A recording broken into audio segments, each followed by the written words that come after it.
मु गुरु श्रीमती प्रज्ञा प्रियदर्शिनी पट्टनायक आज साई आराधना dance academy वार्षिक उत्सव तथा Nritya Mohini life time achievement 4th edition आज आम रवींद्र मंडप रे प्रोग्राम टी आयोजित करिछु। सकाळे किशोर द्विवेदी, निवेदिता सतपथी मैडम एमाने डॉक्टर रमेश दास एमाने सब सकाळे गेस्ट थिले। संध्यारे अछंती madam Namrata Chadha, doctor Sangeeta Gosai, Dhaneswar Swain sir आमे एथर Nritya Mohini life time achievement award doctor Guru Snehaprabha Samantaray को दौचु।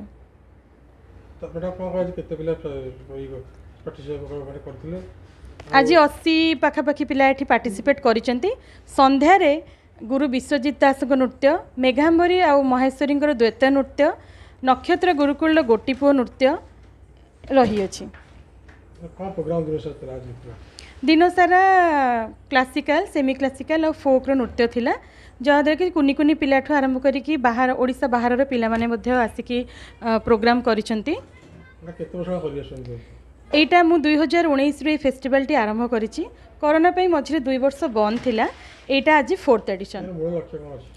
मूल लक्ष्य अच्छी आमर संस्कृति जहाँ जगन्नाथ संस्कृति से संस्कृतिर गोटे सबुठ बड़ पार्ट हूँ आमर ओडिसी नृत्य। ओडिसी नृत्य को लेकिन आम विश्व दरबार में बहुत गर्व करूँ, जहाँकि आमर जगन्नाथंकर आशीर्वाद। तेणुक से कला संस्कृति को बंचेबा को जाई मोर एटा छोटिया प्रयास मु मो पिला मानकु सेठा शिखई केमती आगु को नहीं कि तांको भलो ओडिसी नृत्य शिल्पी भाबरे गढ़ी तोलिबी। प्रयास जारी रखियो ना बंद कर ना ना निहाती भाबरे रहबो। मु भद्रक भलिया गोटे कला संस्कृति सहर रो आसीची आ मु केबे कला संस्कृति को बंद हबा को देबिनी।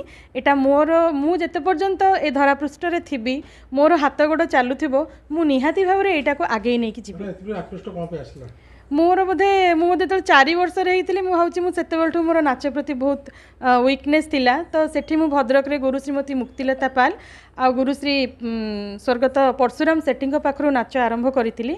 तापरे बाणीविहार पढ़िला परे पुणी मु ओडिसी नृत्य ओडिसी रिसर्च सेंटर रे 7 वर्ष शिखी। पद्मश्री गुरुम कुमकुम महांती नहीं कि कस्तूरी अप्पा पाखु समस्त पाखु से रही शिखी। एबे मु DAV public school Kalinga area MCL रो जड़े नृत्य शिक्षिका भाव में कार्यरत। धन्यवाद।